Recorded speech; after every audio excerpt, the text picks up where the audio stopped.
So our adventure last time was you'd left the Zurach camp after kind of maneuvering through the diplomatic treachery, not the treachery, but minefield of potentially have stolen the skull relic from their tribe.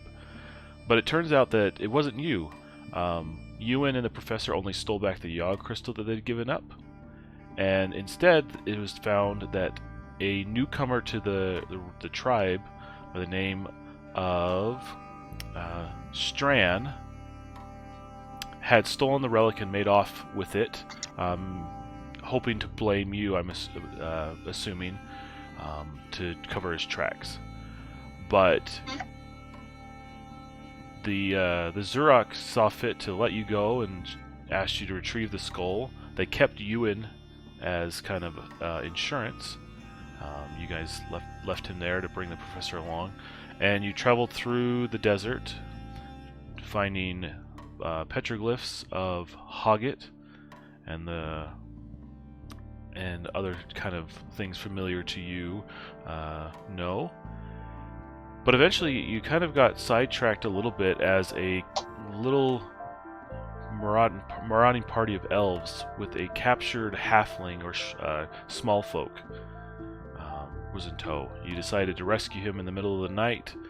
You stole through the camp, broke the prisoner free, evaded capture so far, but as you were escaping up the canyon wall, your fellow, your rescuee was shot and is downed with some arrows, and now you are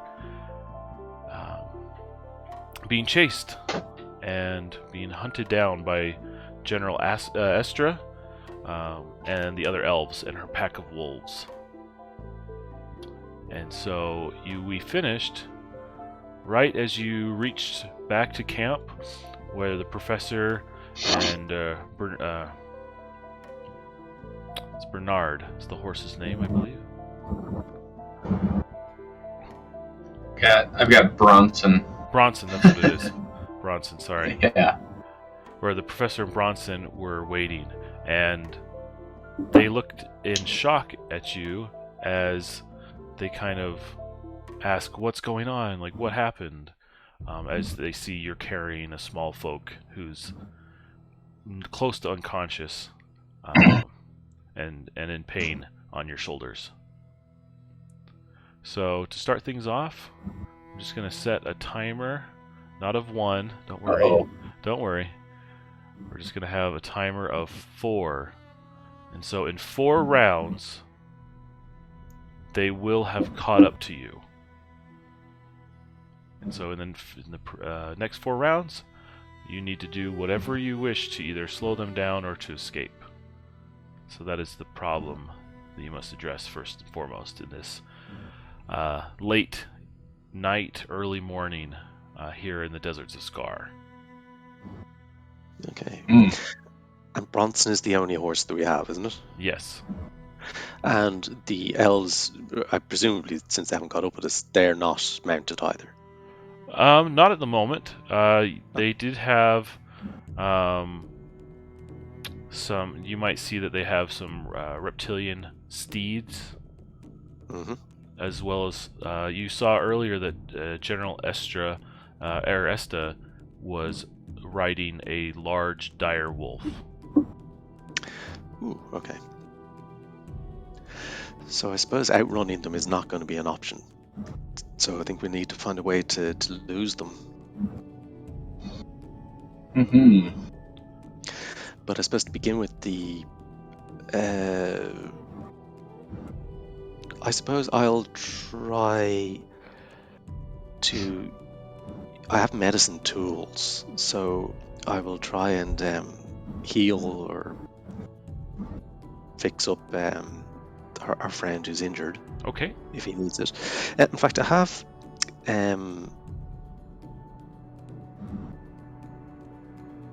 so I probably shouldn't have done this, because I have a wisdom power that I can heal with touch using wisdom, and I'll do magic effort. And then I've got medicine tools, so imagine they're not compatible. So I suppose it makes more sense just to use my power. probably. But my wisdom power. yeah, I'll say that your wisdom power will heal more. Your medical tools could probably stop him from dying, but it will take longer to kind of like heal him back up and patch him up. Okay. Well, I suppose in those circumstances, it's probably more important to stop him from dying. So I'll use my medicine tools then to try and fix him up. Okay. And stabilize him. And that's an intelligence check, is it? Sure, yeah. Okay. So my intelligence is +1, and I get +3 for the medicine tools. Okay, so +4 total. Which is right on the dot. That was close. Okay. So he's not dying. He's still very weak. You're able to extract the arrows, patch up the bleeding. But yeah, he's a little relieved, but not strong enough to really be of much physical assistance. So take a hero coin for reviving your friend. Well, I suppose first thing is to ask what his name is. It's it's Bora. Bora. And Bora, we are in a bit of a pickle here. We don't think we're going to be able to outrun these elves, and they're chasing after us, and time is of the essence. Have you any advice on how we might lose them? Get home to the village. It's hidden. Excellent. Hidden village. Perfect. Now, very important, Bora. Where is it?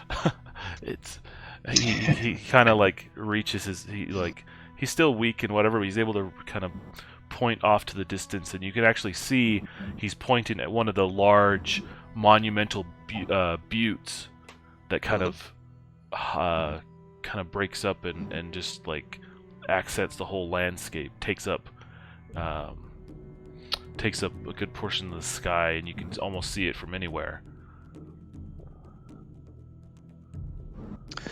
Okay, have you any questions for him, JD?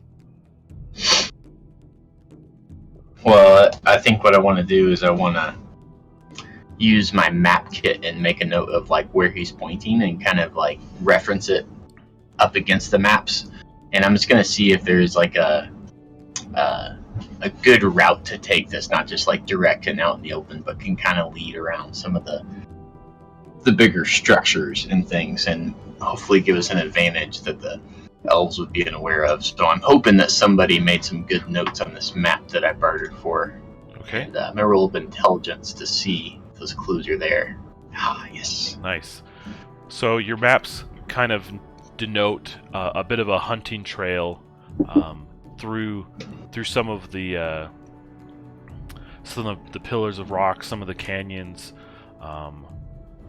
denoting that there might be some ledges or places that you can kind of skirt around a few crevices and canyons to get around more quickly from place to place, rather than having to go all the way around this large slot canyon or going through it or whatever. You can kind of just like bounce around a little bit. So I'm gonna tell the group, my lads, we found ourselves a pathway. Those elves won't even know it's there. And he's just, excited and be like, yes, good on the man who made this map and his trails and his hunting. He's just like kind of mumbling to himself as he backs up and gets ready to go in a hurry. Mm-hmm. Okay. So then for me, I'm just going to knock the timer down. You can start to hear, having not been too far away from the elf base, you can hear the rustling. You can hear the yelling, the horns are starting to blow, waking up the rest of the crew. You even hear the howls and barking of the wolves, some of them louder than others. They cut through the night, like wolves' howls do. I'm definitely gonna get my shovel out and be dumping dirt on the fire and really trying to keep any sort of sign from far away to be able to spot us and make it a little bit harder for them to come directly toward us. Okay. Sounds good. All right, give Yeah, me... Go for it. No, go ahead. I was going to say, so give me a wisdom check to see how Okay. well you hide your tracks. That's +2 to wisdom. It's a 9. Okay. All right, that's noted. Thank you. Yeah, you hear them. That you cover up the fire, so you don't hear like, oh, they're over there or anything like that. But you know, having burnt the fire, maybe Professor Whitmore put like one log too large on the fire to really like douse it in a timely manner. Damn, Professor, don't you know that we're at war? War isn't the time for big logs. He's just trying to dump dirt furiously fast on the fire. God damn it. All right, no. Okay, do you need me to make a wisdom check, or that was just... Well, it depends on what you're doing.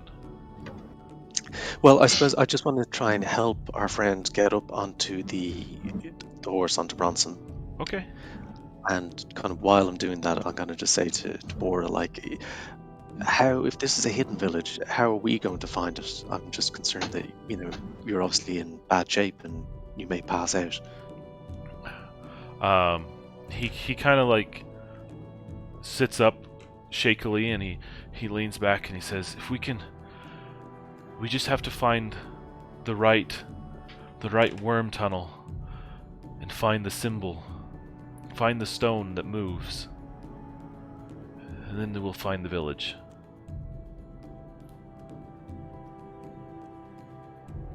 So he said to find the right symbol, and then he said something about something that moved? The stone that moves. Stone that moved, okay. And can you describe the symbol for us? He kind of gestures around, and he describes it. It's just almost like a stain on the rock. Like it's you have to find the stone that's almost like just stained with a small symbol. The edges are worn, and it just kind of feels out of place, or at least silhouetted against the background. Okay. Well, Professor, have you anything to add?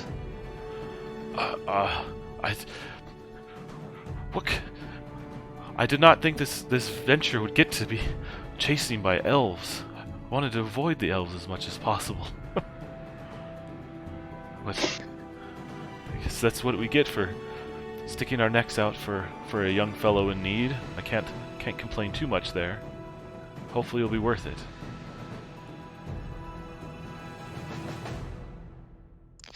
Very well. Well, I think time is of the essence, so unless, good luck, you think of something else, I think maybe we should start making our way to this hidden village. Yeah, for sure. Get on the road. I'll try and kind of lead Bronson with Bora on top, just to make sure he doesn't, slip off if he falls unconscious or something like that. And I have a spyglass, so I'll kind of try and use that to see, keeping an eye out for the symbol that you described and looking for kind of a worm tunnel or something that fits the description of the general direction that he is sending us. Mm-hmm. Okay. Awesome.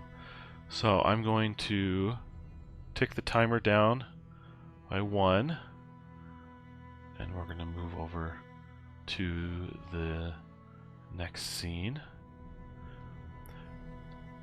So with the notes from Good Luck, you're able to kind of find these ledges that kind of skirt around these larger rocks and above these slot canyons that allow passage from one area to the other without having to circumnavigate the rest of the rocks and all the pillars around. As you move, you see and hear that the elf party has kind of like scrounged around. You actually like hear them a little further back where you were. Maybe even a few muffled noises and calls about how they'd found your fire pit, and the remains of your fire. Luckily, with the stone and everything, it's a little tougher to track your footsteps, so they're still a ways off, about 2 rounds away. But you can see off in the distance the butte that Bora was talking about. He kind of every now and then points a direction or gives suggestions on which way to go, but he kind of passes in, back and out of sleep and in consciousness, but not dying. Okay. Back to you guys on how you'd like to proceed.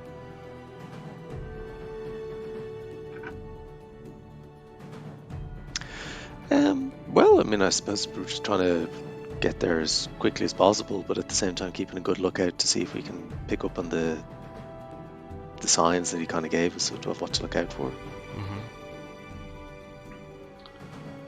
Okay. And good luck. Anything from you? Yeah, I think what I want to do is I have that kind of noisemaker contraption that I was using to kind of distract before, and so with us being on this ledge and there's like the canyon beneath and things, what I want to do is I want to launch, a distraction from my trap launcher down another path that could be taken to try to like throw off the trail and make it seem like we went a different way. So yeah, I want to kind of try to throw off the scent a little bit, where it give this noise and this signal that, oh, we took this different path, and then as the path kind of forks in the road, we take the right and I shoot the noisemaker down the left, so to speak. Okay. Give me a check. I would think maybe Dex or Intelligence or Wisdom, whatever check you would like to use. All 3 of those are +2, so we'll just go with a +2 check. Okay. That's 12. Yes. All right, perfect. Yep. So you successfully launch out that noisemaker. It kind of bounces around, shakes up some things. A few rocks tumble, leaving a few signs. And so take a hero coin for that clever use of your noisemaker, and I'm going to hold the timer at 2 for a round. Nice. And then David, it looks like you dropped off the VTT. Really? Yeah. Oh yeah, I did. Yeah. But anyways, back for you, you actually start seeing, like, with your perception. Give me a general wisdom check as you're paying attention to what's going on around, looking for signs and things. Okay. Now I get is this kind of scouting using the spyglass? Yeah. Okay, you can do that. +3 for that. And I have +4 to wisdom generally. Oh boy. Oh yeah, easy peasy. So between your spyglass and your general perception, like as you look around, like you actually as you get closer to this butte, you actually start seeing subtle signs and subtle kind of carvings in the stone, like etchings of rams and just kind of things carved into the rocks. Not like big murals, but like little scenes here and there, little just scratches that could easily have been passed up or just written off as general carving, but your senses have been piqued. Like you seem to be following a trail. Oh yeah, well I think that would definitely kind of get Noah's kind of heart racing, just to see that he's excited that he must definitely be on the right path now. Okay, so you guys proceed on, and so I'm going to pause the timer, and so you guys trek further and further into between these canyons and things, moving through, and eventually, as the sun continues to rise and the morning fades away, it's not several hours or anything like that, but the sun rises quickly here in Skar. And eventually, you kind of turn this corner into this dead end of a canyon that Bora kind of guided you into. And before you is just this huge wall of stone. And cut into the stone themselves are these massive tunnels that are almost perfectly kind of like chewed through and round and cylindrical. And there's many of them, almost like a hive or an insect's nest. Okay. Well, I'm going to kind of check in with. Sorry, I keep forgetting his name. Let me check. Bora. His name's Bora. No, he said it a dozen times by now. I'm going to give Bora kind of a shake and kind of go, which way?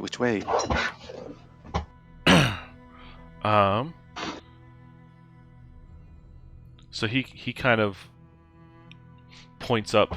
So one thing I'd like to do is I want to take a little piece of that smelly hunter's bait that I had and like put it underneath his nose to try and do like smelling salts and kind of like get him more alert. Like he's obviously struggling to like and we know we're compassionate here, but it's like we need him alert for this. So I just want to pull out something a little bit smelly and kind of with a grin. I think Good Luck would have a little bit of a grin on his face, like, oh here, this should help. Just sticks it under his nose to kind of shock him into alertness. All right, you can't fail unless it's a natural one. But just give me a D20 just to see how effective that is. Oh, perfect. Cool. There it is. Yep.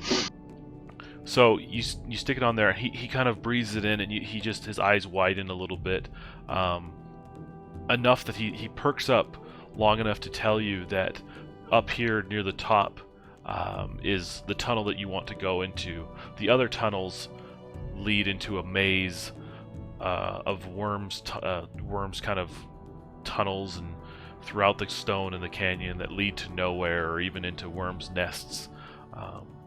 But this one up here specifically is the one that you're looking for, that's been kind of cleared out and safe to go into.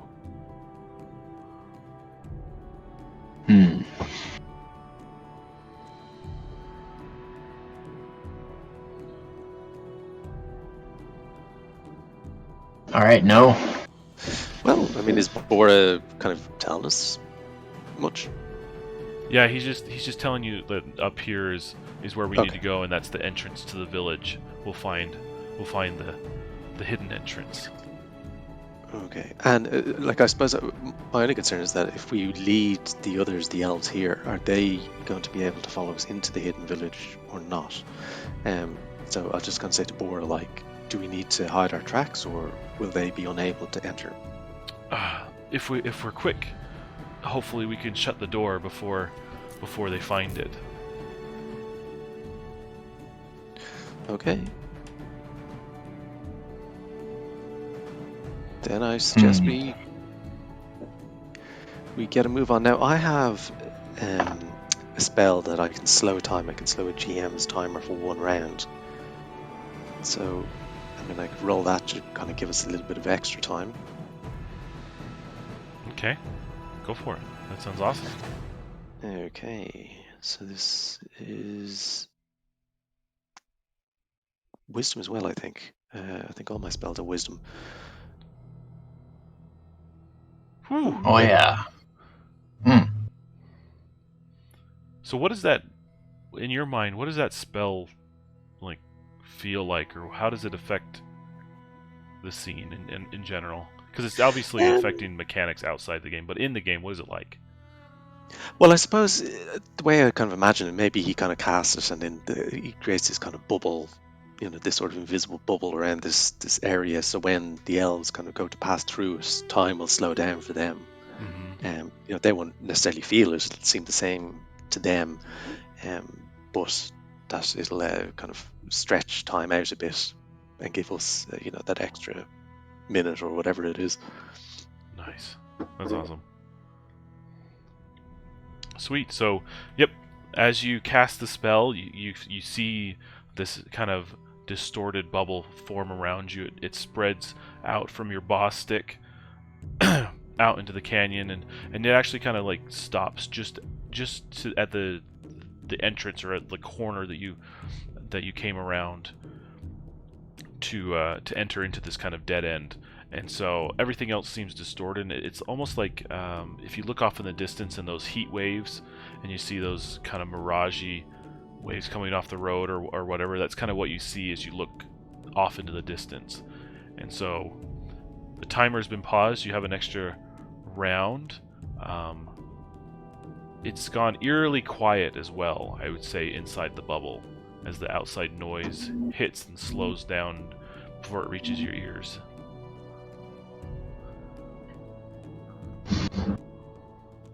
No, you never told me you were a chronomancer, a time wizard. What is this? I've been playing around with my toys. And he kind of holds up like the gadget launcher, and he's like, and you can do all of this? It's amazing. He's like, well, thanks. I didn't even know I kind of could myself. It's the first time I've actually done it. Well, truly marvelous. What a spectacle. And Goodluck's just kind of almost like, taking in the sights and kind of lost sight of the danger of the moment. He kind of has to be reminded to get a move on. He's like, oh, wow, what a marvel. He's thinking of all the implications that this magic could have to like help out the goblins and slow down the elves. And like, man, this could change the world. It's kind of like, he's doing the classic, like pushing his hat up just a little bit, just to take in the sights. Well, that's awesome. So he's kind of, oh man, it's truly a marvel here.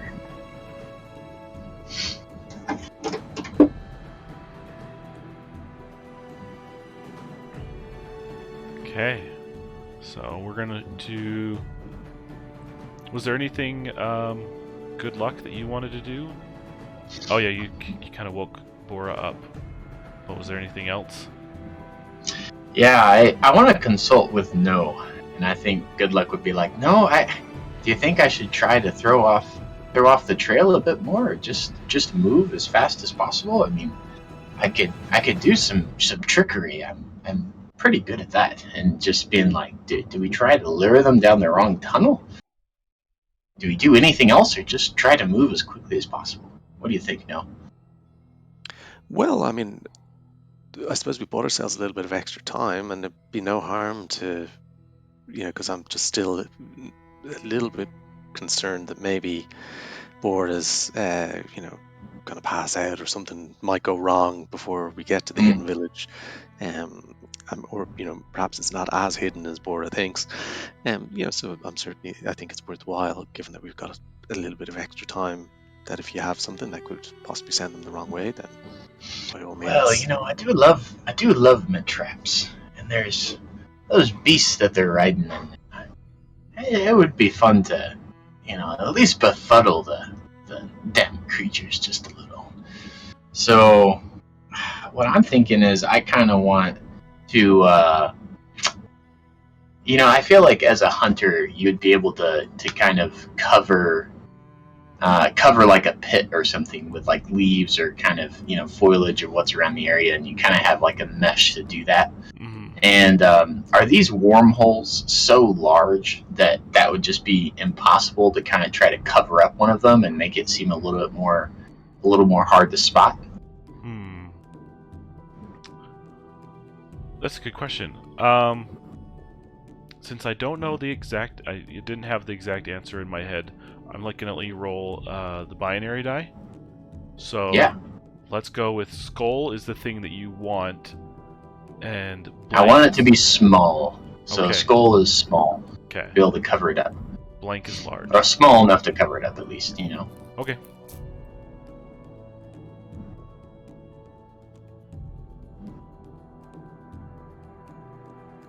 Eager anticipation here. Oh yes. Oh, okay. I'm rolling.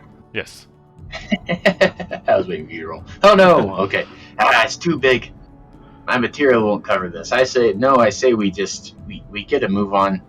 I don't know there's much you can do, because my thought is anywhere I place a trap, I either waste material and leave them down the wrong path, or I show them exactly what tunnel to go in. So I just want to cover tracks. That's Okay. I'll just stick with the basics of, like, I want to make it clear this is not the tunnel that we went down. I think Bronson has probably left a pile of something. I'm going to be sure to toss that to the side and All right, give me another. and make sure that.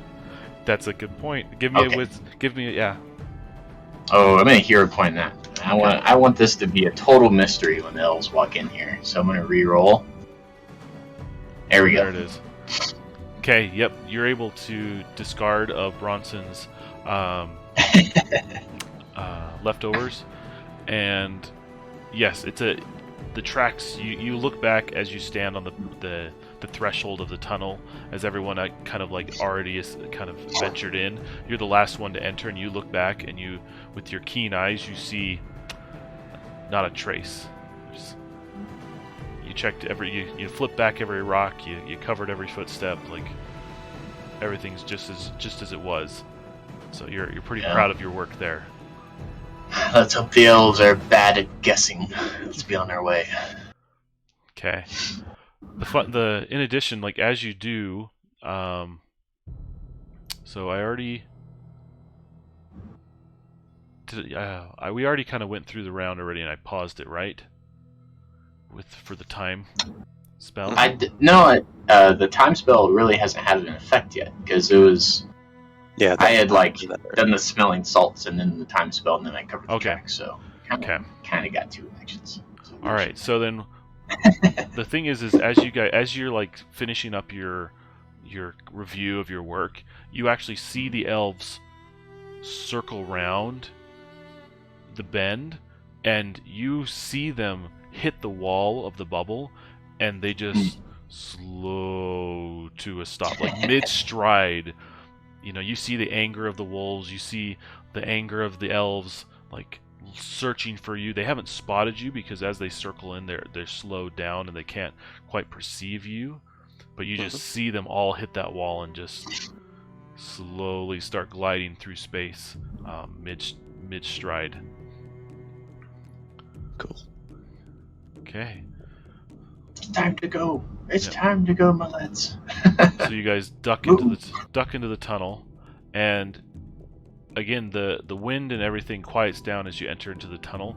There's some whistling as you hear the wind blow through the cracks and things, but you're eventually led up into this tunnel, and Bora, kind of like in his moment of awakeness after those smelling salts, he kind of like says, "Hey, stop!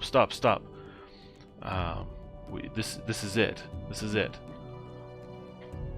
And he kind of hops off the horse a little bit, and you kind of see him shaking for a minute. He maybe falls to a knee, and then he walks up to what appears to be just the wall with some kind of scratches and things, and some dark smudges, and almost this whitish off-color ness of it on the stone itself. And he brushes off part of the stone, and you see that there's a small kind of, if you weren't paying attention, glyph in the white paint, or the white coloring. Mm-hmm. Which is as he described it, I'm guessing. Mm-hmm. Yeah. And after a moment, he says a word that, in his own tongue, and maybe even you recognize it as something along the lines of, like, it sounds almost like Hoggett's blessing, or something along the lines there. Mm-hmm. And the stone just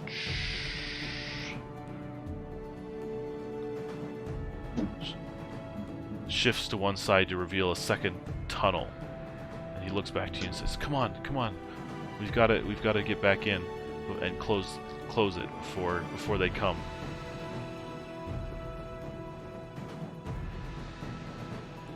Cool. Well, Noah is thoroughly impressed and kind of slightly amazed at what he's just seen, and kind of, maybe kind of pauses for a second in awe, and then kind of remembers, oh yeah, we're being chased, and kind of scurries through the hole, pulling kind of Bronson behind him.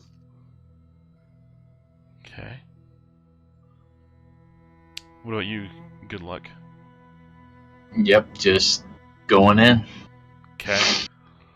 So you guys all duck in to the chamber, and Bora kind of turns back. The timer's gonna drop down, and you hear the noises as things as they kind of like rush in. That you hear them shouting and calling, "Which way? Which way?" And you turn around, and Bora's said another phrase, and the stone slides back into place with a loud, not like a loud like crash, but a nice kind of solid click as it just meshes with the surrounding stone. Mm-hmm. Have either of you had any experience with the dwarves? No, definitely wouldn't have. Yeah, just goblins for me. So Okay. the dwarves would be a far off, almost animosity a little bit there. Okay. Well, as you guys as it settles in, you notice that it's, you hear voices outside that, like you hear wolves howling and barking, and you can only presume that they kind of split up and tracked along, but you hear them call up. You hear kind of the commander, the person who's obviously the loudest, call out that they, keep going, they can't have gone far, and then you hear them kind of scratching and howling and running off further into the caves. Not seeing this, but presumably hearing a little bit of it. And on your side, you're safely inside this well-lit, warm tunnel, away from the elves themselves.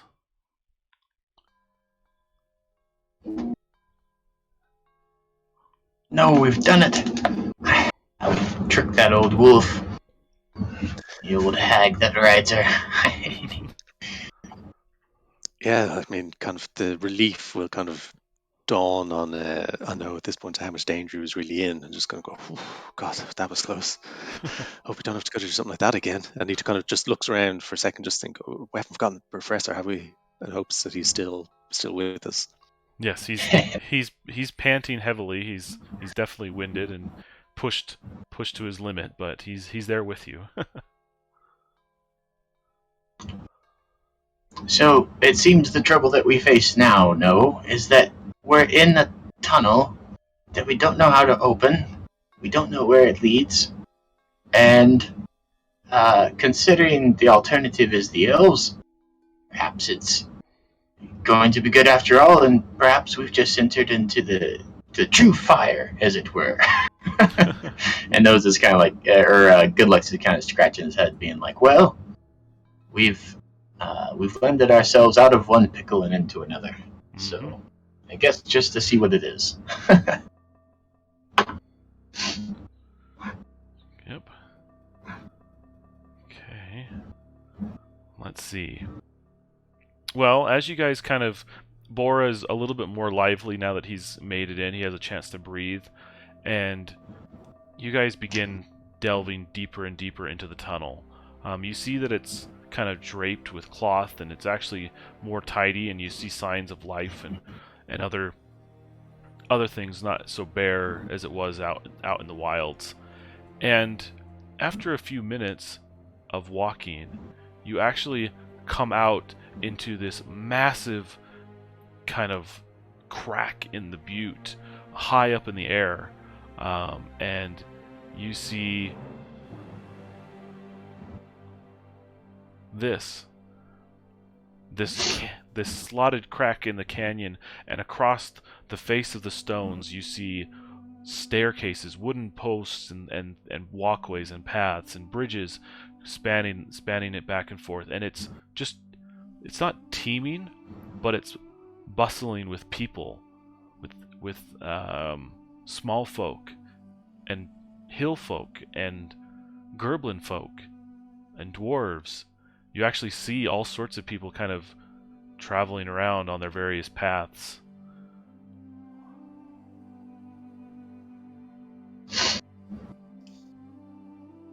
Oh man, Mm. is so curious. Just, I mean, good luck, and me as a player is like, well, I just want to know more. What is going on here? Well, Bora does tell you that he knows a healer. He knows someone that can help him if you can eventually get him to there. But is there, there's people walking by. Like I said, there's other small folk and dwarves nearby. If there's somebody you want to ask, or something you want to ask in general, you can take a moment to inquire.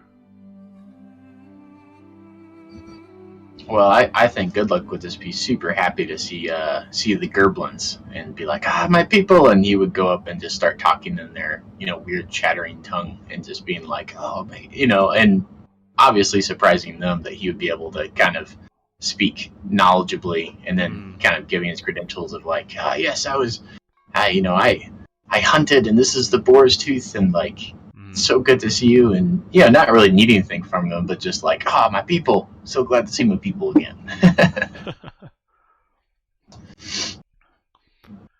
And what about you? No. Yeah, it kind of knows.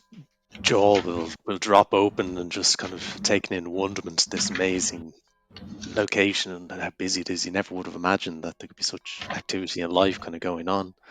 And then when he kind of snaps out of a bit, he'll kind of say to Bora, where should we bring you? Oh, he's like, oh, we just need to go. He kind of tells you a general path, like down a level or two, or and take a right or whatever to go see Ganto. Ganto, is he the leader? No, he's a healer. He's a healer here. He's actually a. Hold on, sorry. He's a healer, a hill folk healer. He's a hill folk healer that stayed with us and helped us using all sorts of medicinal herbs and things. He's been with us for a long time. And who are you? We are the Nuska.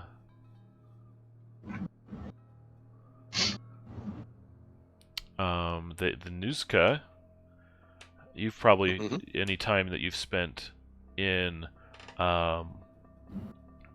Skar, you might have heard about this, or in your studies, or whatever, but the Nuska are a rumored kind of sect of small folk, like a Skar kind of establishment of small folk living in the area. They are very secretive and very kind of well hidden. Some people even believe they don't even exist. And they kind of live in Skar, maintain the ancient lines etched across all of the buttes. And yeah, so not all small folk live in the Greenway. Some live up here in Skar. Wow, that'll really impress No. And he's like, but I see, others who aren't small folk, dwarves and other types. Who are they? They're refugees. The war, the elves, they've displaced many people, or have captured and escaped, or many have stories, and in their plight we've seen and helped those we can, and brought them back here for safety and to keep them hidden until this war is over. We don't participate, but we can help. And who is your leader? Oh, the council is our leaders.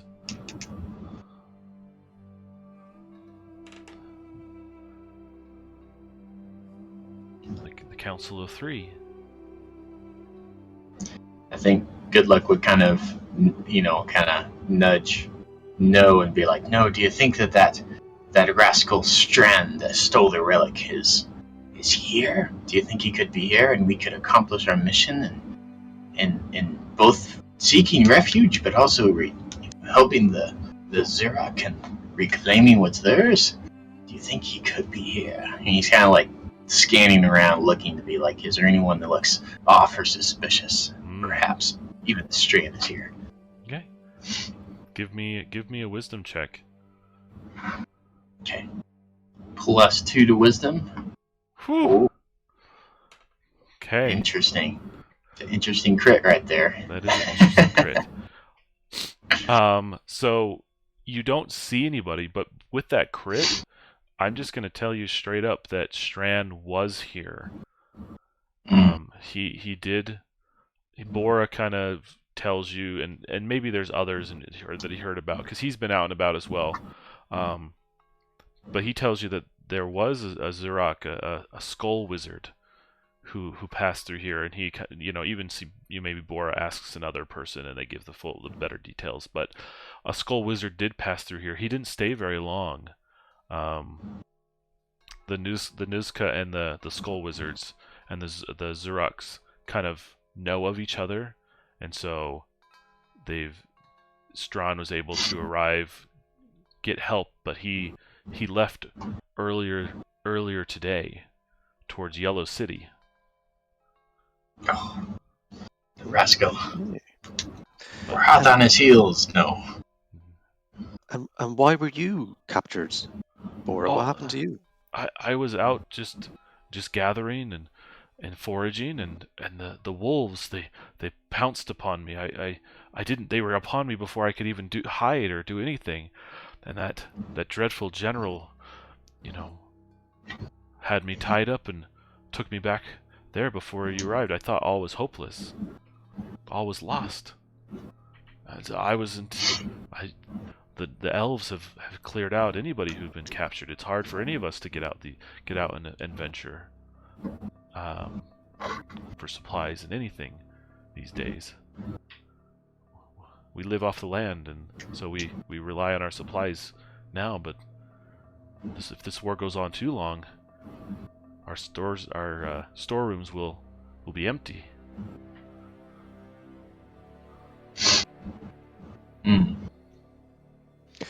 Well, I guess we ought to get you to the healer quickly. You are still suffering. Yes. So you guys can continue talking, but eventually they kind of lead you into this small back cave, lined with things and bottles and all sorts of weird oddities. You actually see a gerblin who's being tended to by Gonto, this large hill folk. You see that he's kind of wrapped in these pelts from various beasts and things and so he's finishing up with this gerblin, and you bring in Bora and lie him down, and he actually. Jeez, I keep getting kicked out of the. Oh, that's weird. I'm Yeah, sorry. That's no. It's not. Yeah. I don't know. This is probably just the distance, maybe, or the connection. Maybe. I don't know. Maybe. But I'm back now. Sorry. Okay. You're good. Anyways, so yeah, you actually, Bora removes his hood, and you see him all with his tousled hair and, everything, and, so, what do you guys, wish to do? Ganto finishes up and starts tending to Bora with a few grumbles, nothing mean or anything, just under his breath starts thinking about it. He just is going about his work very methodically.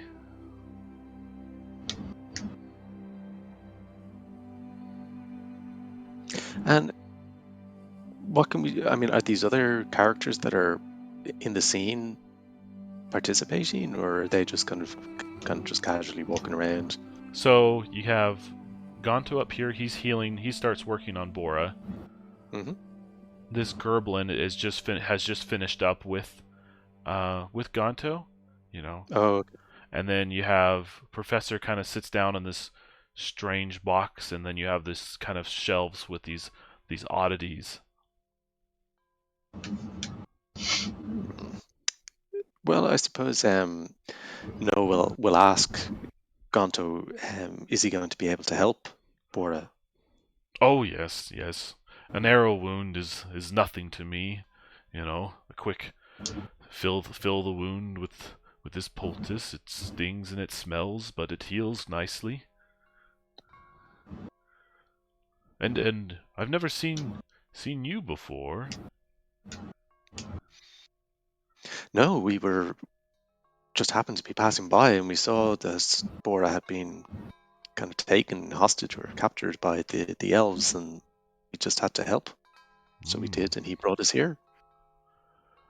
A charitable soul, I see. Well, hail Hoggett, and bless you for your kindness to him. Did you say hail Hoggett? Oh yes, our patron and our the spirit who watches over our quaint village and our people here. Wow, that's amazing, because I'm also a follower of Hoggett, but I come from far away. I come from the Greenway. I don't know if you've ever heard of it. The Greenway? That's down south. Yeah. And you know of Hoggett? Yes. How? Hoggett hasn't been heard from in generations. He's been silent to us. Well, it's kind of a funny story, really. I've been visited by a spirit who taught me in the ways of Ba, and he's told me all about Hoggett. And as you say this, like, you can see that Gonto and even Bora like rise up and is like, what? You've heard from Hoggett? Yes, he instructed me in the way of Ba. At least he always told me he was Hoggett. I had no reason to disbelieve him. We must take you to the council then. If this is true, then something, this must be a sign of Hoggett's return. Yes, well, the reason I'm here is that he sent me. He told me I needed to come down here on a mission. He didn't give me the specifics of it, but he entrusted me with this bastic, and I'll kind of we'll take out the bastic and sort of hold it up for Gonto to see. Yeah. And say he presented me with this and sent me here to seek out my fate. And as you do, you see Bora and Gonto actually pull out a boss stick as well, differently carved and, unique to them.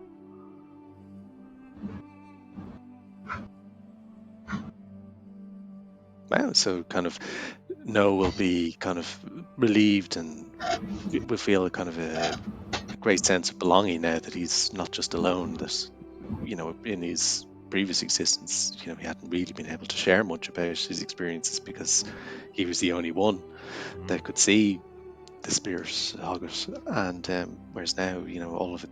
Then he kind of often wondered, was he mad? And now he realizes, no, it's all true, that he's not alone. No, not at all. Excellent. Well, good luck. I saw you move over to the professor and to the shelves. What are you doing as this conversation is going on? Yeah, just listening in and being like, well, good for no.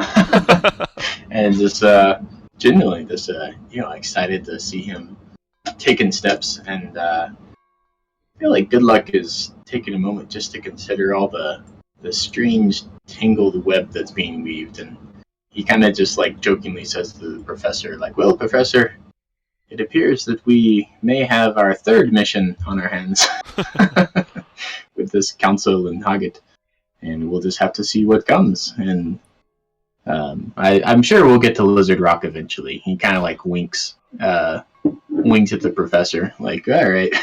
It sounds like new threads to be pulled. And then he's just gonna like greet the Gerblin and the Gerblin tongue and be like, "Oh, hail!" Like, greetings from Thashum, and who might you be? And just friendly talk. Mm-hmm. So yeah, and the Gerblin kind of introduces himself as let me think, quick name.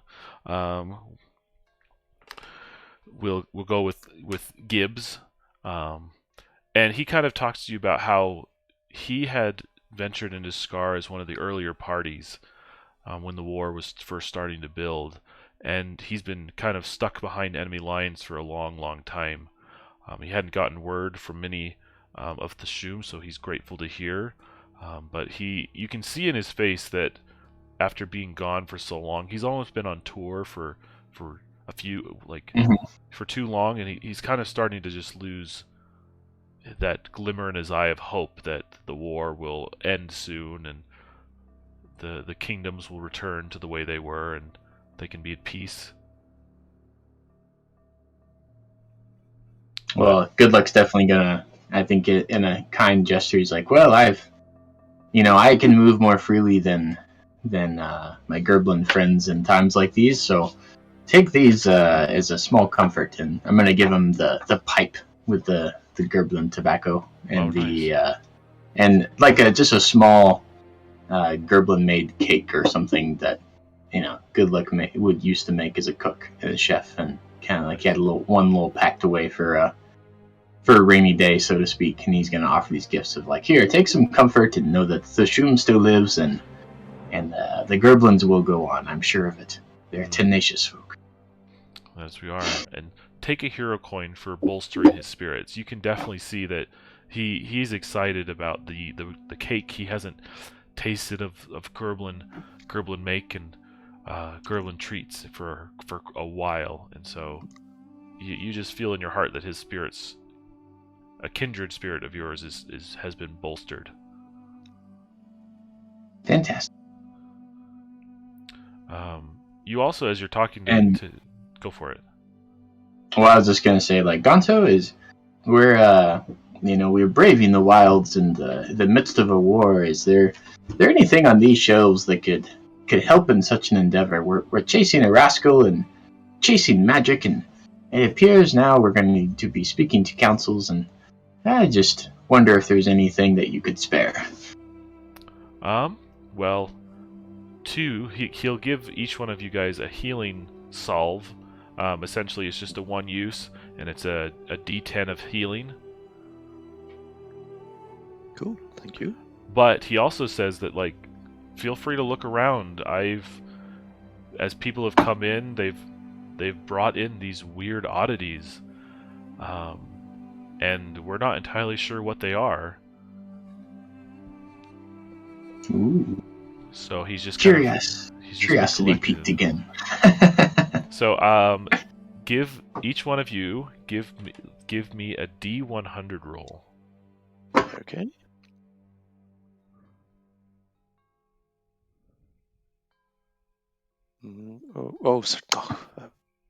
Should have got mixed up. I hit the D20. There we go. Okay, 84 and 49. All right, so I'm going to drop these in here.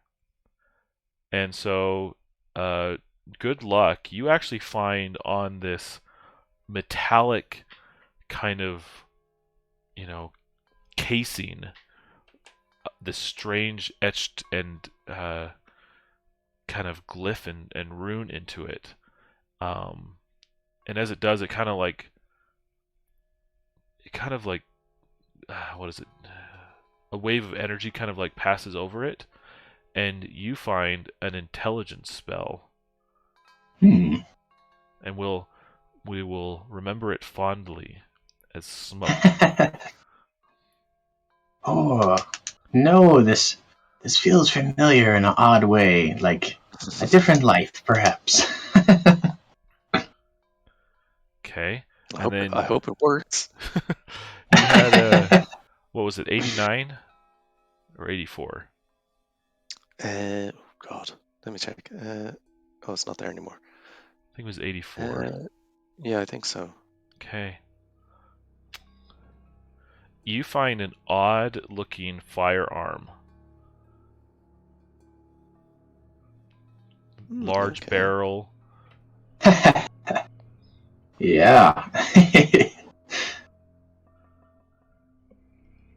And give me one more D100, either one of you. You go for it. Go Jimmy. for it, no. Well, you go. Okay.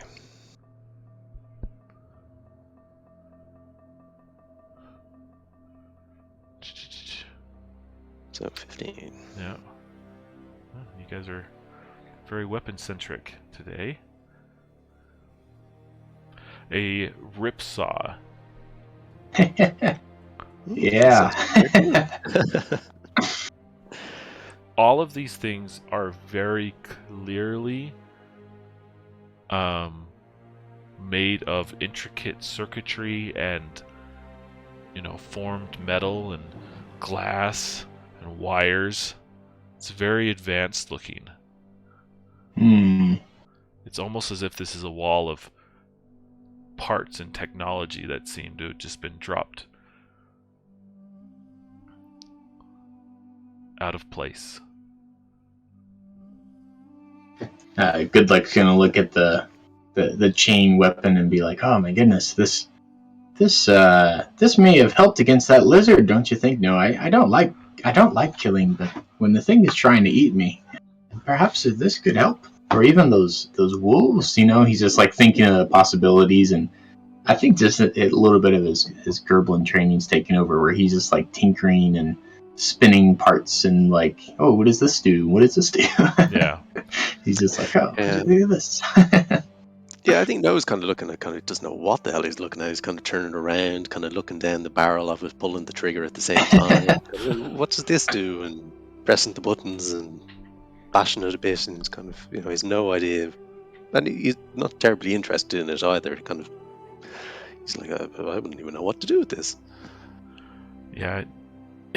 Being familiar with the Gerblin technology, like, this is tech of some kind, but it's far beyond what Gerblins make, and most of it seems to be inert or dead.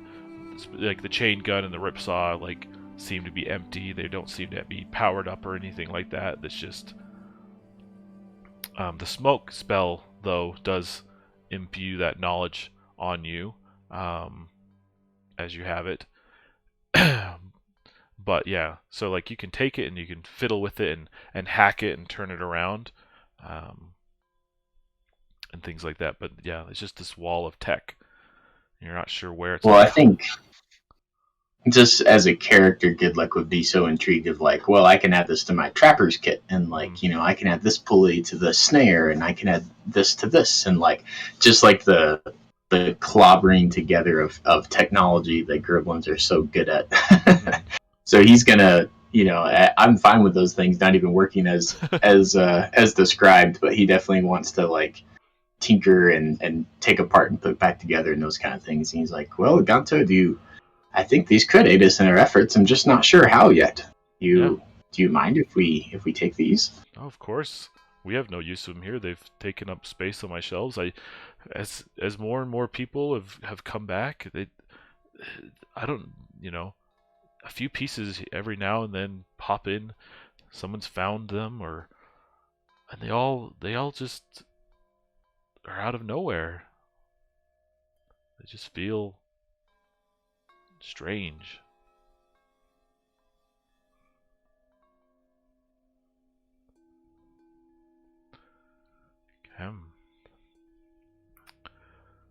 Yes, Professor.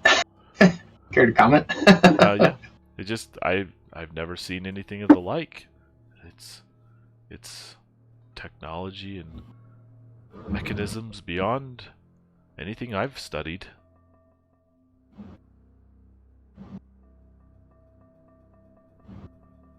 But fascinating. Perhaps Take some further study, but yes. glad to begin the journey of learning. Yes. But perhaps this council, if once Ganto is finished with Bora, perhaps Bora can take us there, and we might be able to get answers to all of our questions. This Zurak who's ventured forth, this religion and sect we might be able to have this technology. All of it seem to have passed through here at some point. Well, I'm fine speaking to this council. Everyone here seems like good folk thus far. What do you say, no? Yeah, no, I completely agree, and I suppose Noah's excited to learn more about their relationship to Haggis. So, once Bora's finished, like he shakes off the little bit, and he seems to be revitalized quite a bit thanks to Gonto. It worked fairly quickly, and he takes you back to the main village. With Before we go back to the main village, sure. I'm curious, like, with Gibbs. Does Gibbs have any interest in assisting in these adventures, or any interest of tagging along, even if it's just to the council or such? Would that make any sense?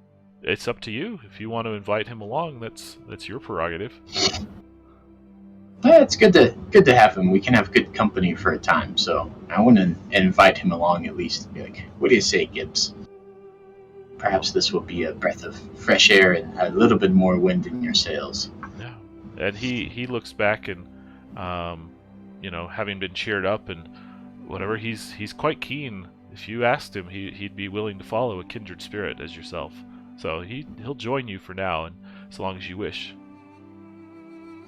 Yeah, come along. Perhaps you can give him some insight as you've lived long in these lands. So come and join us. Sure. Okay. So you guys head out with Gibbs now. With Gibbs now, and trek through the passages, across the bridges and the walkways. Hopefully none of you are afraid of heights, just because the drop-offs are quite sheer, and there seems to be a lack of guardrails everywhere.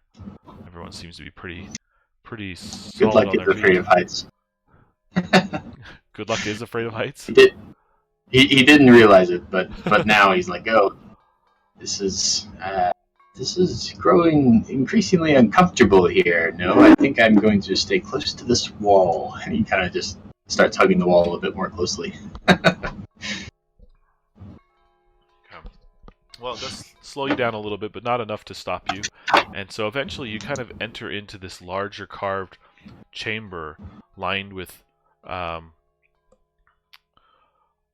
foliage and old carvings and murals and everything. And it's not ornate or anything like that. It's not like there's a giant throne room or anything. It's just an old room, old carvings with pillars and everything like that. So it's much more natural than what you might have expected in other kingdoms. But you have three of the Nuzka, the Council of Three, the three kind of leaders of their tribe and of their group. And you enter in, and they're chatting back and forth, but then beckon you in, and they seem to already know about you. They've been already informed of your presence. They welcome you as newcomers, and that they're grateful for your aid in rescuing our dear friend Bora. And you can see two of them kind of like the one up here is kind of the main voice piece, and the other two are kind of like whispering back and forth to each other as they look at you beneath their hoods.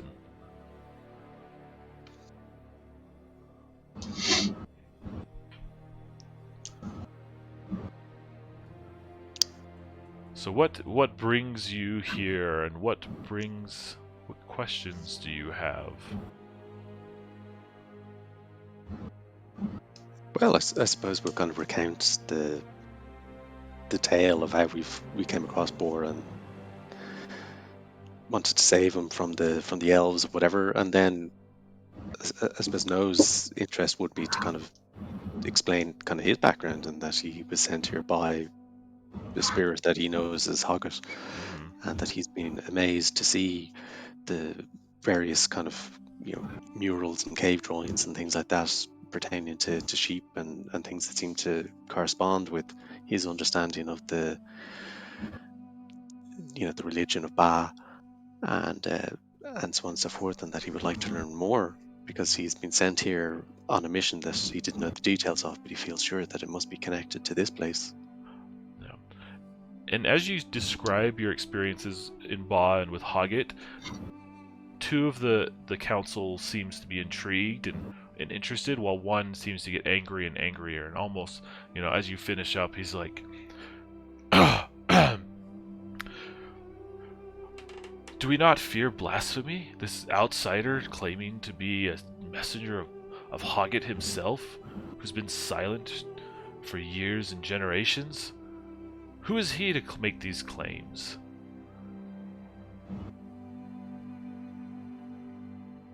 I suppose Noah will be kind of a bit stunned into silence by that. He's not used to kind of social interactions and politics or anything of that sort, so he'll kind of feel like he's probably put his foot in it or said something he shouldn't have, and will kind of become very deferential and back down.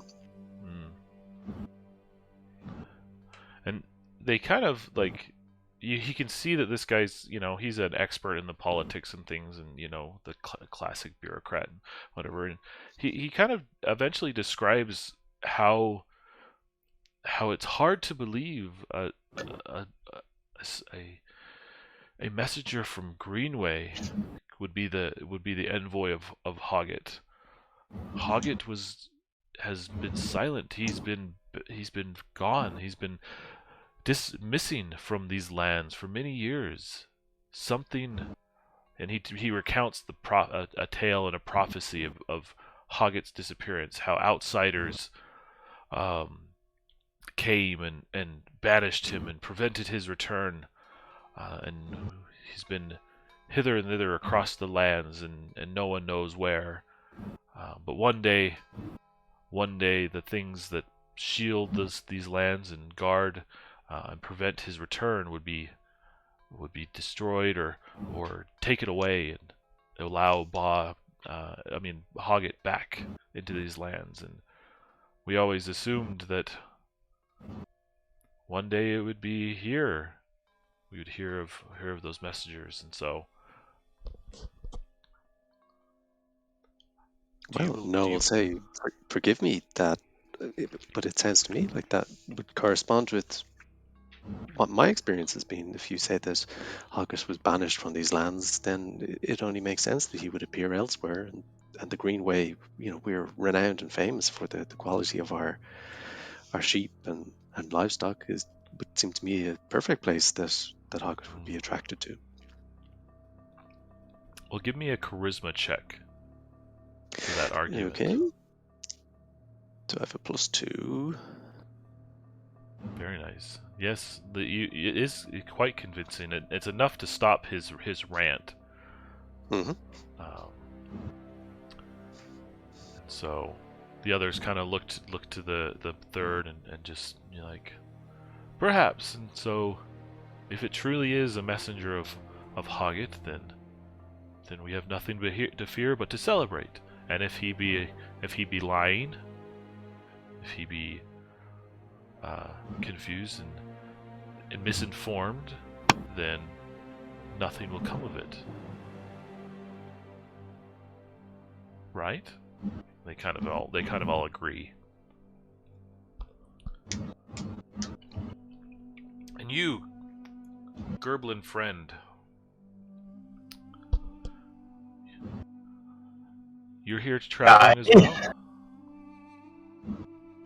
Yes, I came into the company of this here good man, this here No, and I have since been sequestered in several different duties and tasks, and stand before you here just a humble traveler, a friend of Gerblin's, and kind of gestures over to Gibbs, and we're seeking a rascal who's wronged new friends of ours and taken a relic. He goes by the name of Strand, and he said they'd be going to Yellow City, and he's taken something quite precious to the Xerox, and we seek to return it to the rightful owners. And Also, to this man, I owe the indentured duty and obligation to see his task finished through. And kind of pointing to the professor. So he's like, you see, I'm caught in between many loyalties and trying to fulfill them all to the best of my duties. And he kind of like takes off his hat and does like a flourished bow. He's like, I go by the name of Good Luck, and at your service. Well, good luck. I can't consider. I can't make heads or tails of whether someone so tied up in many ventures would have the luck, whether good or bad. It's up to you to decide, I guess. But you're right. There was a Zurok who came through. Not one day past. He left earlier today. We were under the impression that he was on a venture sent by the Zuroks themselves, and he was carrying a skull, but that's not unusual for their clan, as I see you have some bones about you as well. But he was headed towards the Lizard Rock. That's where his venture guided him. He was stopping at Yellow City, but his end goal was Lizard Rock as well. Do you not find Excellent. And Good Luck just like interrupts and claps his hands. He's like, then it appears that two separate rivers of the Iron must journey go to the same ocean. Isn't that right, Professor? And he just kind of claps the professor on the back, and it's like, okay, excellent. It appears our journey leads to Lizard Rock. Is there any, perchance, just a smidgen of an idea in your minds that a solution to this whole Haggett conundrum could rest at Lizard Rock as well? Like, hopefully being like, well, perhaps all paths lead to Lizard Rock. Yes, and unfortunately, that is, I would say, perhaps some bad luck on your part. Lizard Rock has been cursed of late. It has been anybody who ventures towards Lizard Rock has not returned, and if they have returned, they've been different.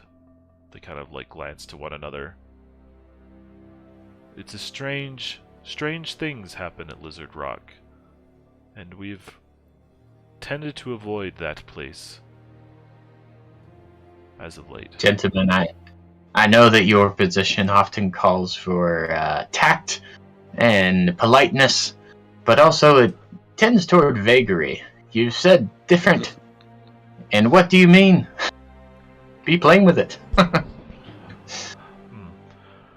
And he kind of like hesitates for a moment, being strangers, but they continue. Their minds are addled, shaken, and garbled. They're not the same as they were. A mind is a terrible thing to lose. And Good Luck just kind of stops and kind of thought and kind of strokes his chin as he thinks like what to do next. So, when we heard of this Zurok's plan to head there, who were we to stop him? The Zuroks have their own agendas, and we do not bother or impede their wishes, but for us in the Nuzka, we hesitate to go there. But you're the one with all the luck, so we will not stop you either.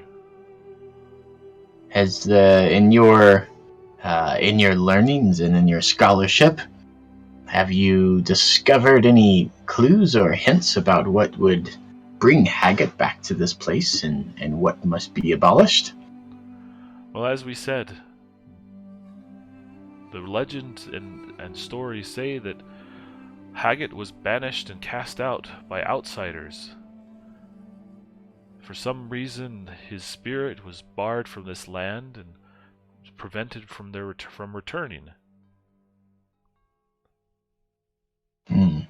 Troublesome indeed. It seems that this Haggett would be of great service to us all. And he just kind of like bows his head in a little bit of reverence, acknowledging like this guy's a big deal, Mm-hmm. Okay. I No. wonder, would there be any... Oh, sorry. No, I was gonna say anything from you. Oh, well, I suppose as a character, I was just going to wonder if there'd be anything to gain from speaking to some of the people who returned from the Yellow City, in their troubled state, and, or whether are talking gibberish and we wouldn't kind of get anything valuable from them. You could, but yeah, you're probably right in the sense that most are gibberish, and after recovering, they don't remember much of anything of their time there. Yeah, it's probably unlikely that No or Good Luck would get, anything from them that these experts wouldn't have already. Yep. Well, like I said, if you're after this rascal, as you called him, he left earlier today. He may still be venturing off, and by this time he might be close to Yellow City. And so, if you hurry, you may be able to find him there. Well, I think that's where all signals point, so I think we ought to continue our journey. I feel sure that the mission that Hoggett sent me on must be connected to this, because it's brought me to this place, and other signs I've received suggest that we're going in the right direction, so I must continue on this mission. But I would like to come back here once I'm ready. Would that be permitted?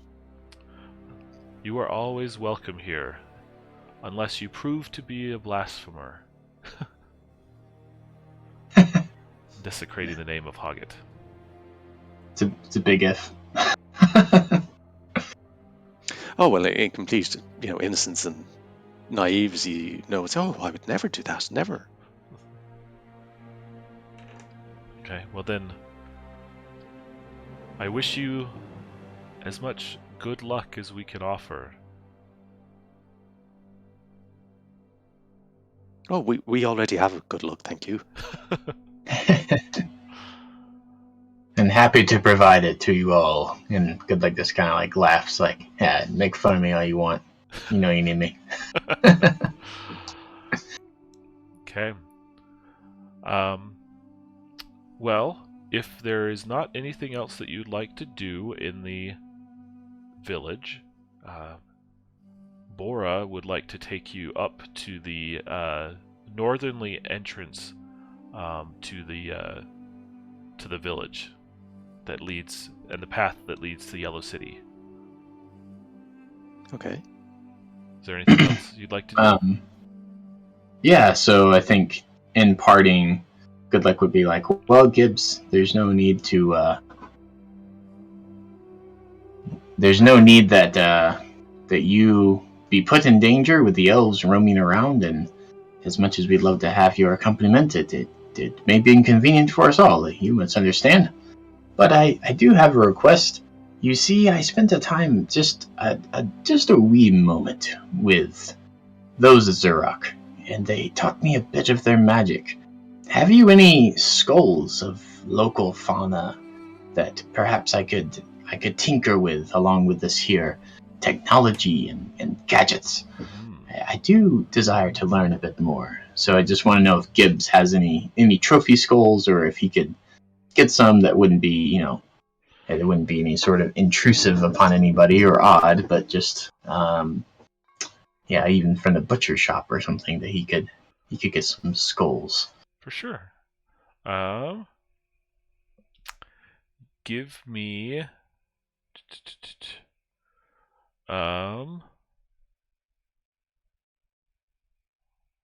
let's see. Give me a 1d4 roll. Here we go. Okay. 3. So a 3. So 1, 3. Okay. So he actually has some old kind of carapaces and bones of a crystal worm, or just the worms that dig out the tunnels nearby.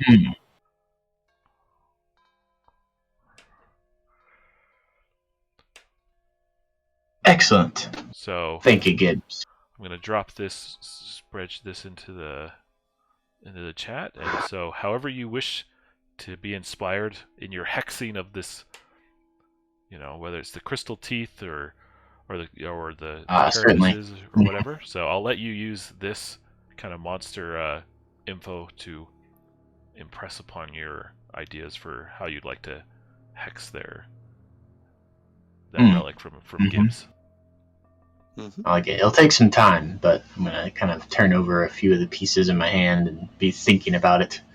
See if they speak to me in any sort of profound way. Like, okay, excellent, Gibbs, thank you. It will preoccupy what free time I may have. And he kind of chuckles of like, well, there is no free time, but I'll see what I can do. Okay. Well, after that, you're able to venture up into the northern face. Bora kind of looks out, and you see that there's a kind of an oasis, and on its edge you see the city of Yellow City, kind of sprawled out along the water, and it looks like you already have a spyglass, but Bora offers up a spyglass to you as well. Good luck. And where is it? You can actually, they're good enough, and it's not too far, but you see a ferry kind of crossing the water, and you see a series of people in it as well, and you think you just might see something. Each of you give me a scouting check to see how well you're able to kind of hone in on that ferry.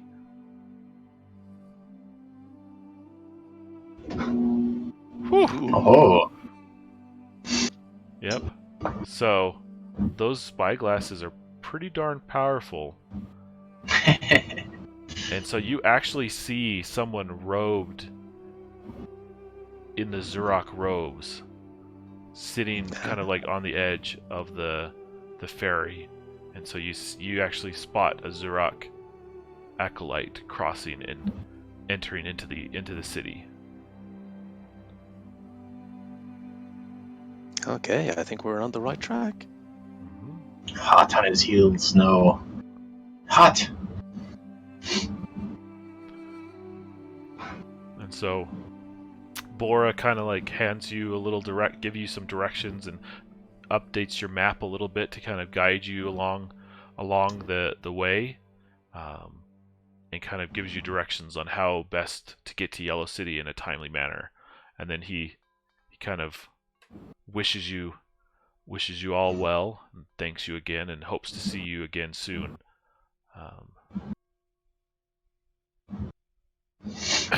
Before he kind of ducks into the tunnel, and it shuts behind him, and again it's almost as if it disappears from the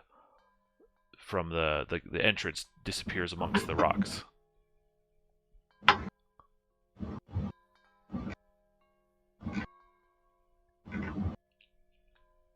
Well, what do you reckon? Good luck. Shall we get a move on and see if we can catch the next ferry? Yes, I say we move. We move quickly. Mm-hmm. Are you ready, Professor? I believe so. I'm so tired, but a quick respite in the city will do me well. A solid meal and a comfy bed. Excellent. And you, Bronson? Nay. Excellent. Well, Just- no. Okay. Well, with a little time, you're able to eventually enter into Yellow City, just on the oasis, backed up against the rocks. and you see that it just overlooks the water, and there's buildings spread out and large fortresses here and there. It seems to be one of the biggest outposts in the center of Skar, and so much trade and travel passes through here for those who dare the realm of the beasts. But you kind of enter into the city, and you ask around, and so each of you give me a d20 roll to see who finds information about the Zurok Wanderer. Okay. Okay. Good luck as a hunter. You find the information first, and you track him down specifically to an inn,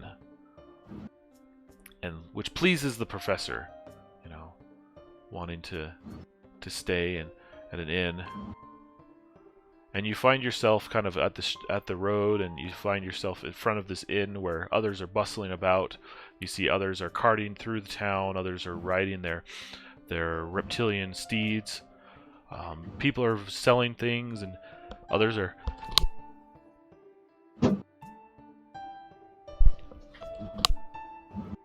Sorry about that. Others are kind of like banging the sand out of their rugs and tapestries. The wind is up, and sand is in everyone's face a little bit. But you've tracked him down to this particular inn.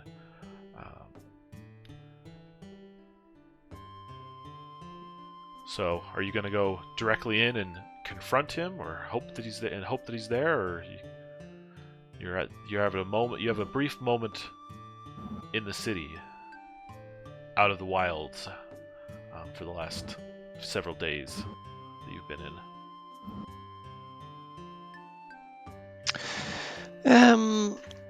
Well, I'm sort of trying to figure out whether, on a role-playing point of view, I think knows that, isn't that experienced to things, and he probably thinks, oh, we'll just go in and explain the situation, and he'll give us the skull back and apologize, and we'll head back, and everything will be hunky-dory. But, so maybe he'll kind of look deferentially at Good Luck and the professor to see, what their mindset is. Well, the professor's more excited about, staying at the inn than confronting anybody, but at the same time, what are we even going to do if we do get the skull back? Are we going to stop our journey? I'll trek all the way back through elf-infested lands and being hunted all the way back to the Zuroks and then return, or do we press forward? What are we going to do if we're going to the same place? So, do you think, Professor, we should continue to follow him from afar? I don't know. I am here for Lizard Rock. I want to rescue Ewan, so I'm also here for the skull. But I just don't know about trekking back and forth across this land. We've been in so much danger as it is. I leave it to my resident experts here to help make this as efficient and safe as possible. So I think maybe kind of out of the corner of his eye, Noah is kind of getting, the heebie-jeebies kind of from this kind of character. See if I can ping. It's not pinging for me. There we go. So he's kind of, he's a bit scared by he looks fearsome. So, he'll kind of be trying to kind of eye him up and down, kind of only half listening to what the professor's saying.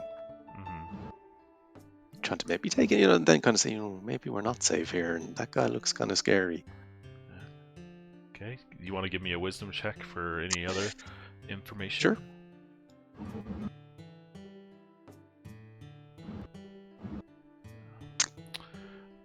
Yeah, you're a small folk in a foreign land. It's very different than the Greenway,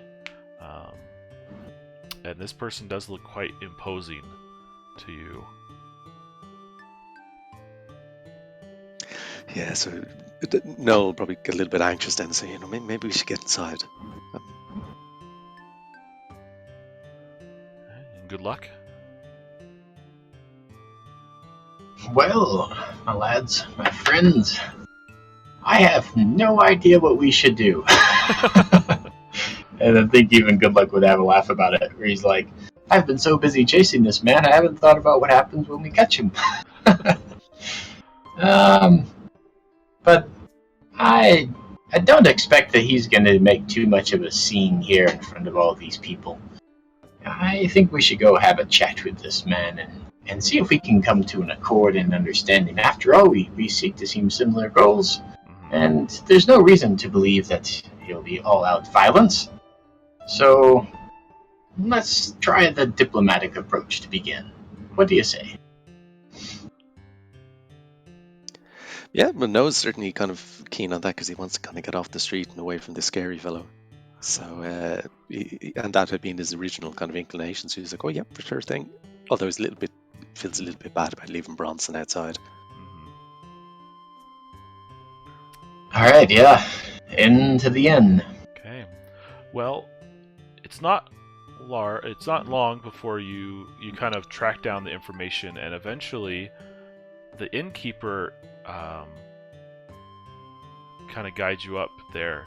Do you guys, like, out of curiosity, as the story plays out, they guide you up to Strand's room where he's staying, but how do you guys get there? Do you lie your way in? Do you just say, we're here looking for this guy, being up front and center? Or, like, what's your approach as you eventually get up to Strand's room? I think that Good Luck would just play like he's a friend of the Zurok looking for other Zurok. And he's kind of like showing the bones. Like, I saw one of them pass this way, and I'm basically a huge fan and would love to be more connected. And kind of in a more friendly approach, but not completely upfront about all the purposes. Okay. All right, give me a charisma check just as you take that stance. It's a +1, so I got a 9. Okay. Well, it's definitely at the mention of the Zurok and the Skull Wizards. It puts everybody kind of like, oh, they're kind of like the Skull Wizards. It's almost as if them are a bit of a taboo. They're not necessarily forbidden or not welcome, but I guess the general populace here are a little off-putting by their devotion to the skulls and the bones. That's fair. So everyone who's dealing with you, as you say you're a friend and interested in the Zurok, are kind of like, what? Giving the raised eyebrow kind of look.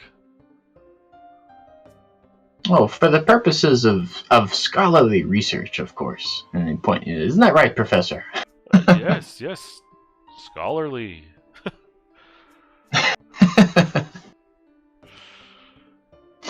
Okay. Well, eventually you do make your way up and into Strand's room, and he's a little surprised that you the inn kind of like knocks, and he calls out like, who is it? And he's like, you have visitors. And the innkeeper opens up the door and lets you in, and Strand is confused, but also at the same time he saw you there the night that you guys arrived. He knows who you are. So he's like, what are you doing here? Like and you can see off in the corner, you actually see the skull line, like sitting on the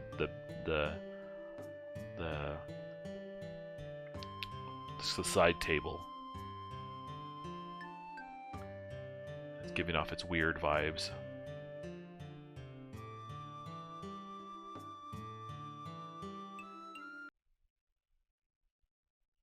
Well, I suppose No will want to kind of maybe try and use his insight to try and figure out, what this person's reactions are. Like, does he get the impression that he's looking to kind of jump out the window or escape or fight? or is he suspicious? Just trying to learn a little bit more about what this individual is feeling. All right, yeah. Give me a wisdom or charisma check, whichever you prefer. I'll go wisdom. Okay. He is unreadable to you, unless you want to use your hero coin. But no, I won't use it for this. Okay. Yep. He is unreadable to you. There's something about him that's just kind of barring your senses. You're almost feeling distance from Hoggett and from your general sense of the universe, or your in tuneness. I guess you've had a tendency to be in tune with the world, and right now something's putting you off. Okay.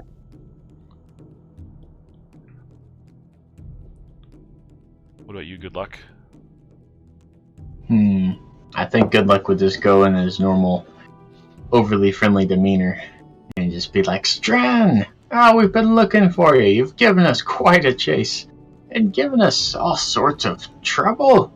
You see here, if you remember correctly, there's one additional member of our party, and now he is sequestered under the careful protection of your company. And you've caused quite a bit of trouble for us, but we wish no trouble for you. And just letting them know, like, hey, we're here to do business, but we're not necessarily here for just a brawl by any means, but we gotta figure this out. Well, the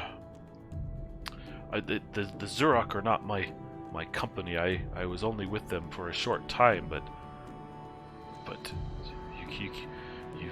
you're in the middle. You're getting in the middle of things you can't hope to understand.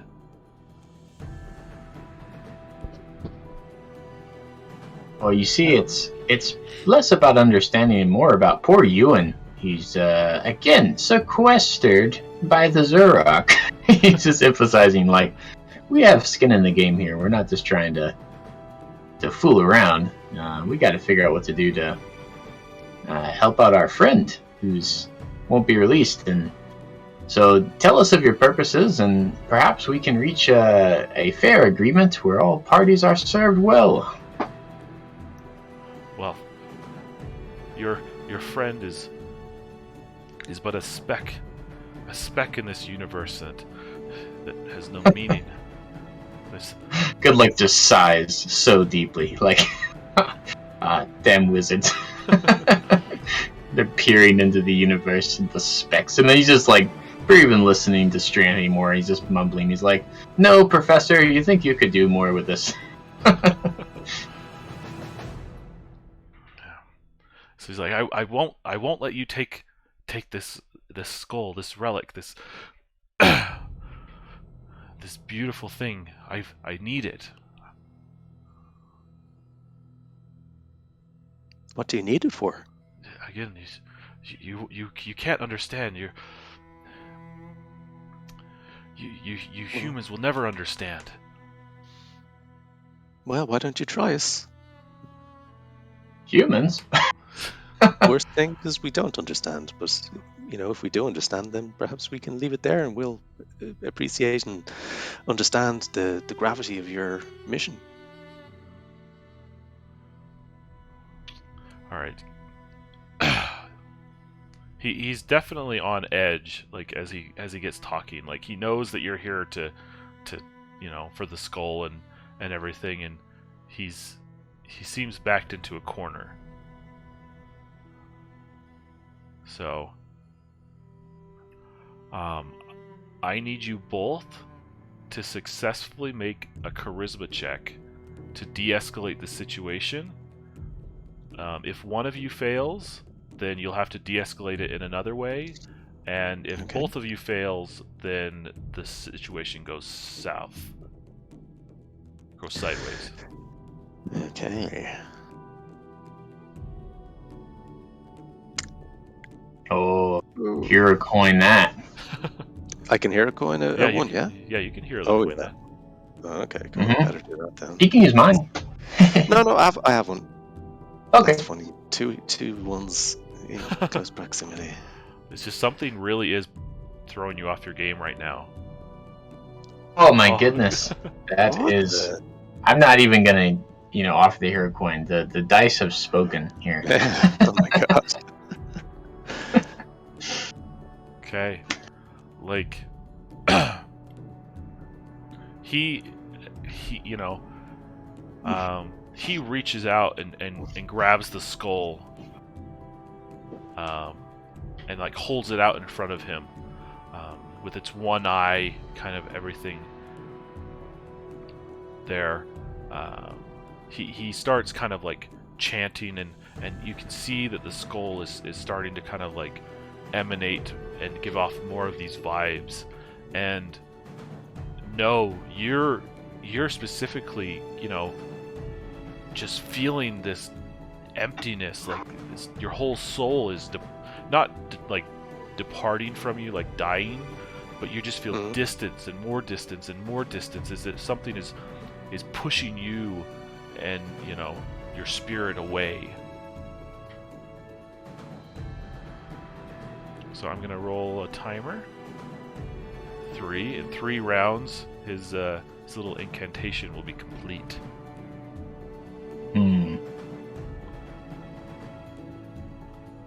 All right. So where are we at on turns? Whose turn is it then? I'll let you guys decide. I've just kind of been going back and forth to whoever wants to talk, but right now it's like good luck or no. And so, no, right now everything is currently hard for you. Okay, great. And so this guy, is he still kind of casting a spell, or is he cast and it's just going to take 3 rounds to materialize? So he's still in the process. Once he gets to 30 rounds, then his spell will be completed. Okay, because I have a spell called Titan's Battle Cry, which can basically put a -3 penalty on their next roll. Okay. So I could try and mess up his spell casting if that's a possibility.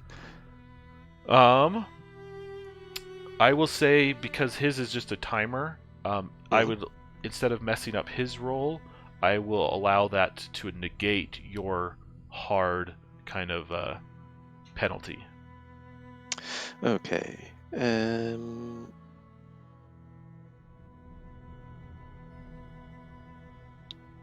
Well, in that case, I think what Noel will do is he will kind of rush forward to try and take the skull off this fellow before he escapes.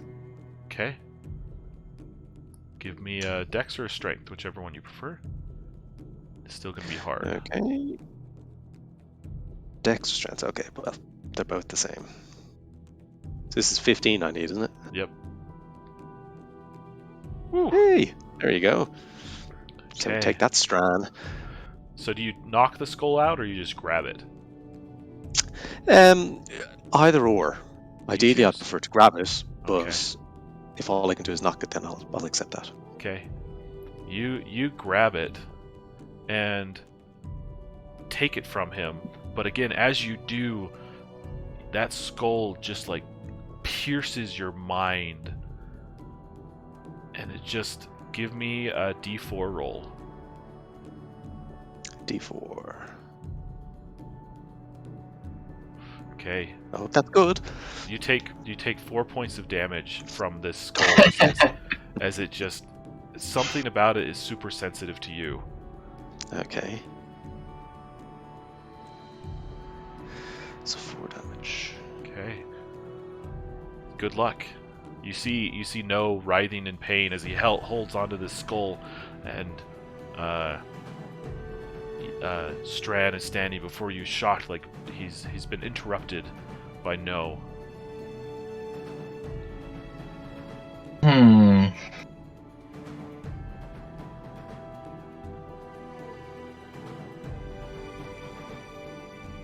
Well,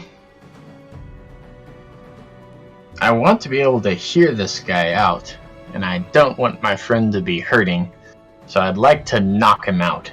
And so I think I want to take up the shovel and just plant one to try to knock him unconscious and give us another chance to chat. Okay. 'Cause I see him like hurting my friend, Okay, give me a strength check on that one. Okay. +0 to strength. Alright, I'm gonna add my hero coin on top of that. Okay. Try to get that over the edge. So, plus a d12. Come on. Ooh. Yes. So Okay. 16. So you swing that shovel. He's so focused on the skull and on No, who's taken it from him, that he doesn't see the swing of your shovel kind of line up with his head, and you just clock him upside the face, and you hear the ding of the shovel, and he falls to the ground. But the thing is as he falls to the ground and he hits his head, he lays there still, and then you hear the hiss. And you see a line kind of form on his skull. Oh, man. And a little panel pushes up, and you actually see... What the? You see directly into his brain cavity, and you see this very odd gray brain sitting inside of it. And that's where You we're going killed to him, end. but look. Wow, that's weird. Excellent.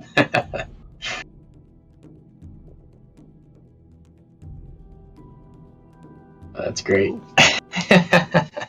The plot thickens. Oh, so fun.